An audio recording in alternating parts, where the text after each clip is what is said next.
આમોદ નગરપાલિકાની આજરોજ પાલિકા પ્રમુખ જલપા પટેલના અધ્યક્ષસ્થાને સભાખંડમાં સામાન્ય સભા મળી હતી, જેમાં બાબતે દરેક સદસ્યોને એજન્ડા આપી દેવામાં આવ્યા હતા, પરંતુ આજની સામાન્ય સભામાં 24માંથી માત્ર 3 સદસ્યો હાજર રહ્યા હતા। 21 સદસ્યો ગેરહાજર હતા, જેથી કોરમ ના થવાથી સભા મુલતવી રાખવામાં આવી।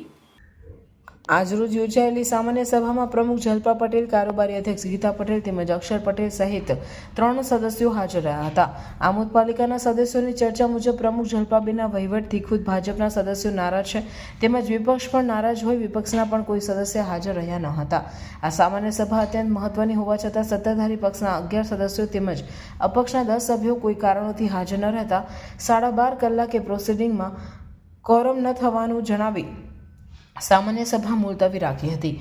આજની સામાન્ય સભામાં અગાઉની સામાન્ય સભાના ઠરાવોને બહાલી અપાવી તથા કારોબારી સભામાં મંજૂરીની અપેક્ષાએ ટેન્ડર મંજૂર કરેલ, જેને બહાલી આપવી તેમજ ત્રિમાસિક આવક જાવક મંજૂરી કરવી અને મંજૂરીની અપેક્ષા કરેલ પ્રમુખના હુકમોને બહાલી આપવી ઉપરાંત વર્ષ 2024-25માં થયેલ પ્રી મોન્સૂન કામગીરીની સમીક્ષા કરી બિલ ચૂકવવા સહિતની મહત્વની ચર્ચાઓ તથા ઠરાવોને બહાલી આપવાની હતી, પરંતુ નગરપાલિકાના સત્તાધારી ભાજપના 11 સભ્યો તેમજ અપક્ષના 10 સભ્યો મિટિંગમાં હાજર ન રહેતા સામાન્ય સભા મુલતવી રાખવામાં આવી। આ અંગે પ્રમુખ જલપા પટેલે જણાવ્યું કે વાતાવરણના કારણે કોરમ થઈ શક્યું ન હતું અને કોઈ પણ સદસ્યોમાં કોઈ નારાજગી નથી। જ્યારે મંજૂરીની અપેક્ષા થયેલ કામોની બિલ ચૂકવણી અંગે પૂછતાછ કરતા જણાવ્યું કે થયેલ કામોની ગુણવત્તા પ્રમાણે આગળની સામાન્ય સભામાં બહાલી મેળવી બિલનું ચૂકવણું કરવામાં આવશે।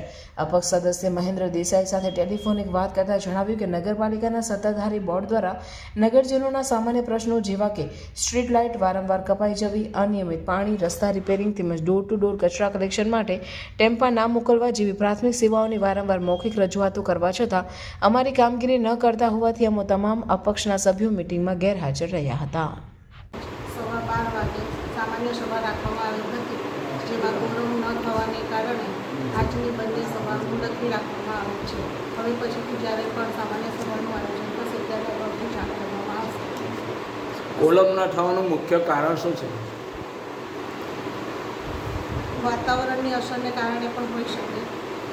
લોકમુખે એમ ચર્ચાય છે કે પ્રમુખશ્રીથી આપણે જે સત્તાધારી પક્ષના સભ્યો પર નારાજ છે અને વિપક્ષના સભ્યો પર નારાજ છે, આ વાત સાચી છે? એવું કંઈ છે નહીં।